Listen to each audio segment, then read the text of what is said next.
Salut tout le monde. Alors, donc après avoir creusé un petit peu, je peux enfin vous présenter un tuto pour vous expliquer donc le fonctionnement de Git et de GitHub. Donc pour ceux qui ne connaissent pas encore, c'est un système de contrôle de version.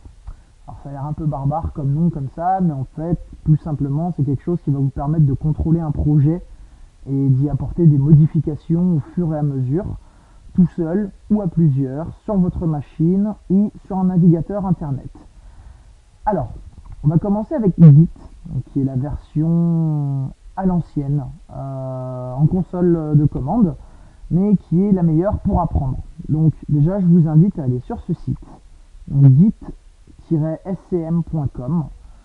Vous tapez Git tout simplement dans votre navigateur, vous trouverez facilement ce site, et de télécharger donc la version pour Windows. Donc en ce moment, on est à la 2.14.2. Ensuite, quand vous aurez fini de télécharger, vous l'installez. Ne modifiez pas les options, tout est fait pour optimiser le fonctionnement de Git. L'accès à Internet, vous pouvez juste choisir votre disque, le dossier dans lequel vous voulez le poser. Et donc pour vérifier que ça fonctionne une fois l'installation terminée, vous lancez votre console de commande et vous tapez simplement Git. Donc là, normalement, vous avez toutes les commandes qui s'affichent. Donc vous avez donc toutes les commandes qui s'affichent pour Git. Donc au début, c'est un petit peu compliqué de comprendre ce que tout ça veut dire. Mais en fait, on s'y fait assez rapidement. Alors pour ceux qui veulent, il y a un cours sur Open Classroom qui dure entre 4 et 6 heures et qui explique très bien le fonctionnement de Git. Alors la première chose qu'il faut faire, c'est de choisir déjà un dossier. Donc sur votre ordinateur, vous allez créer votre premier repository. Donc un repository, c'est en fait tout simplement un répertoire qui va contenir plusieurs fichiers ou un seul qui compose votre programme. Donc par exemple, je vais créer un dossier qui va s'appeler repo 2. Et à l'intérieur, disons que en ce moment, j'ai juste un texte. Donc voilà, juste un fichier texte que j'étayerai par la suite, ou alors je voudrais rajouter des fichiers. Donc dans votre console de commande, vous allez donc déjà accéder, comme on le fait assez logiquement, au dossier. Vous allez donc vous positionner à l'intérieur du dossier. Donc,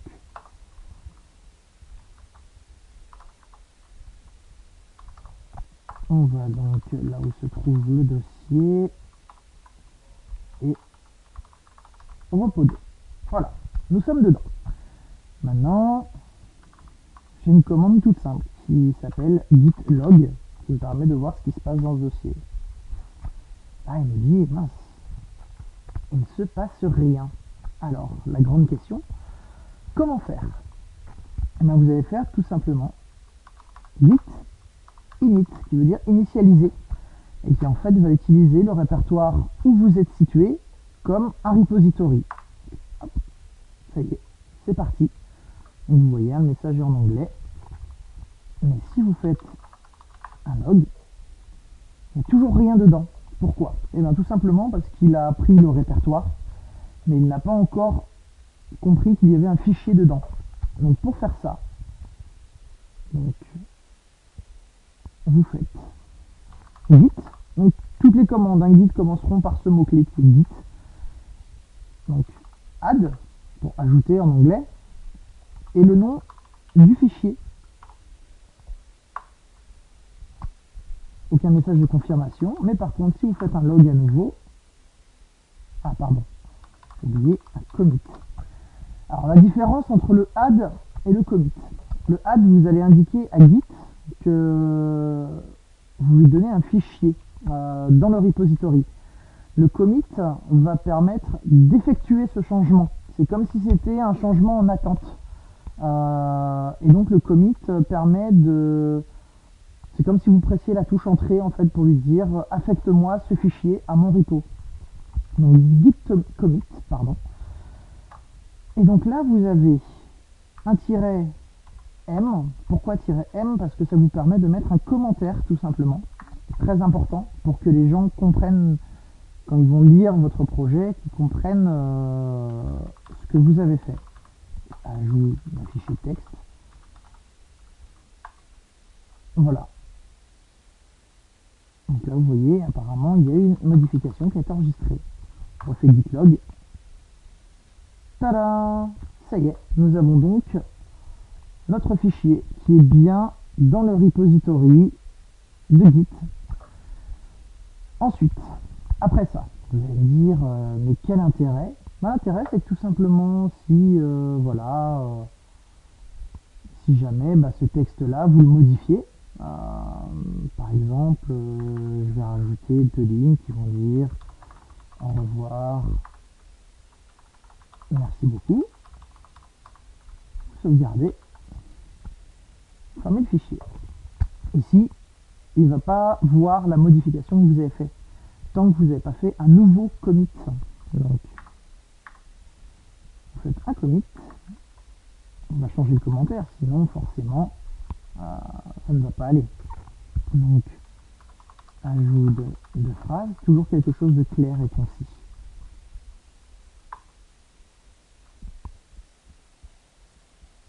Alors, donc ça, vous le verrez souvent. Pourquoi? Parce qu'en fait, le commit, c'est pour donner un message à votre commit. Alors, comment régler ce problème? Alors, tout simplement, en faisant avant le M, -A, qui va en fait concaténer les deux commandes qui sont message et add. Donc, voilà, là, la modification est faite.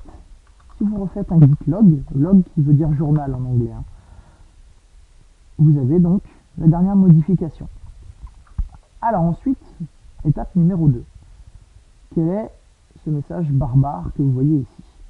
Ça s'appelle un SHA. Donc c'est comme un numéro de série en fait pour votre commit qui vous permet de l'identifier, de voir donc l'auteur. Ici donc c'est l'adresse email que vous avez attribuée à votre compte Git et ici la date. Donc avec le message donc qu'on a tapé. Donc c'est en fait vraiment très complet dans les projets collaboratifs, ça permet vraiment de situer qui a fait quoi, à quel moment et dans quelle partie du projet. Et ici, c'est dit qu'on est sur la branche master.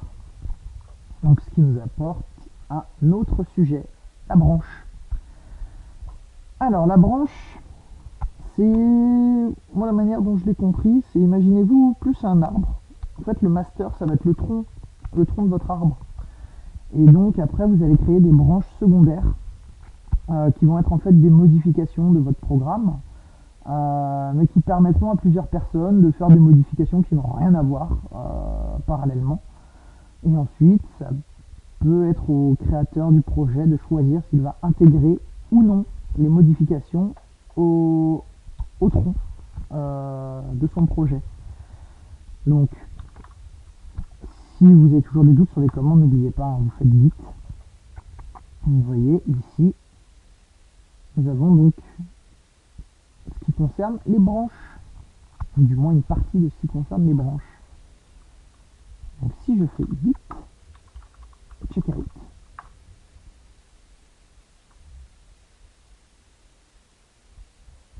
git branche, pardon,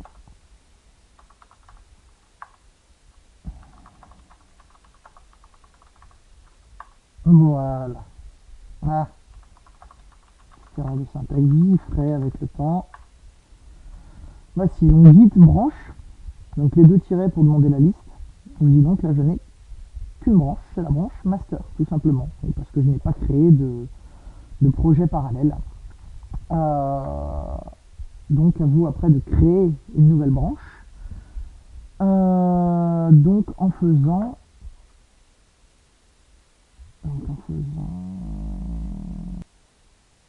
donc cette commande git branche. Ah, il n'y en a pas, voilà. Git branche. Et donc après vous indiquez le nom de la branche. Ici on n'a pas besoin de quelque chose de très explicite. Voilà. Maintenant si je fais la petite Vous voyez donc que j'ai ici branche 1, liste et master. Si vous allez me dire comment se positionner, eh bien vous faites git checkout. Et donc le nom de votre branche. Voilà, donc là il vous confirme bien que vous êtes sur branche 1.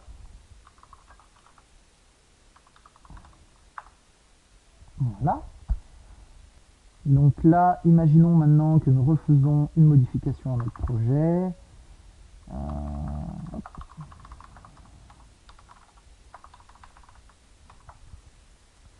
Voici. Donc là, je vous rappelle, on est sur la branche secondaire. Donc on va faire un commit. Donc rappelez-vous, A pour ajouter, M pour commenter. Et donc, un petit message.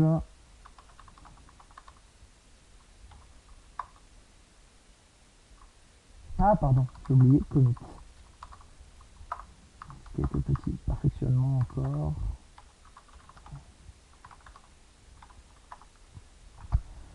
Voilà, donc vous avez fait le changement donc, sur la branche 1. Petite vérification, je vous invite à le faire souvent, ça log pour être sûr de ce que vous faites. Donc voilà, vous voyez, le head, donc, fait sur branche 1. Head veut dire que c'est la branche sur laquelle je suis en ce moment. Et donc vous allez me dire après comment on fait pour confirmer donc ce changement. Pareil, n'oubliez pas, faites git. Ici vous avez donc merge. Alors pour faire un merge, donc pareil, on va faire une commande git merge.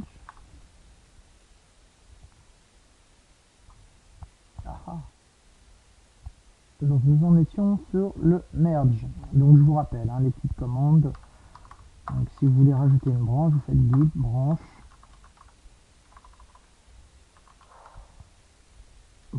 2. Il l'a créé. Pour vous positionner dessus, faites git checkout. Le nom de la branche. Voilà. Donc vous effectuez donc des modifications sur le dossier.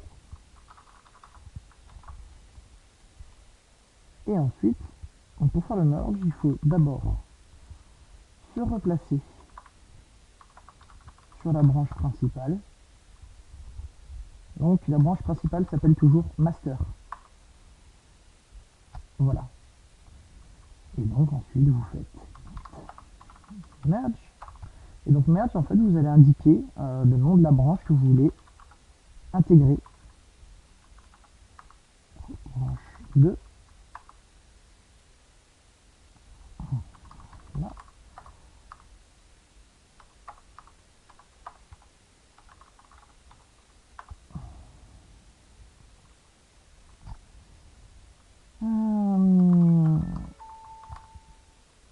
Et il me semble que j'ai oublié quelque chose, mais c'est pas grave, je révise en même temps.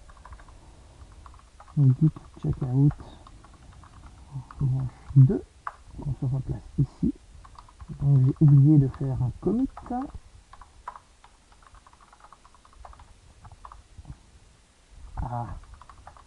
Git commit.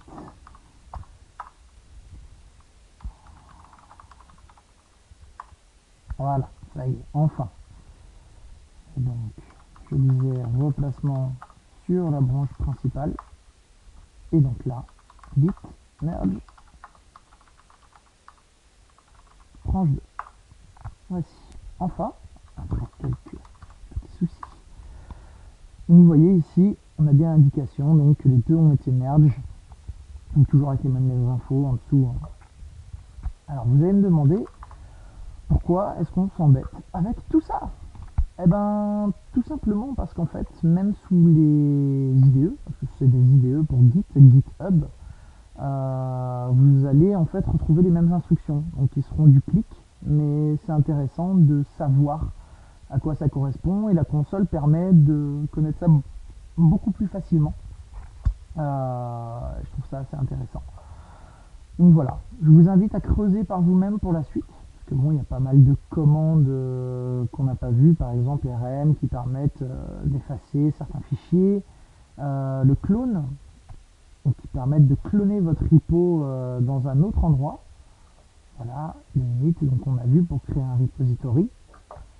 Et quelques autres, donc le pull, le push, qui sont en fait pour récupérer des repos, par exemple sur GitHub, et le push qui est donc si vous avez un repo sur GitHub et que vous faites des modifications sur votre ordi, permet d'envoyer les modifications sur GitHub. Mais bon, si je vous fais un tuto sur l'ensemble des commandes, il y en a pour quelques heures. Donc je vous invite à creuser par vous-même. Et ensuite, une fois que vous aurez compris un petit peu tout ça, forcément, je vous invite à aller sur GitHub, donc créer un compte,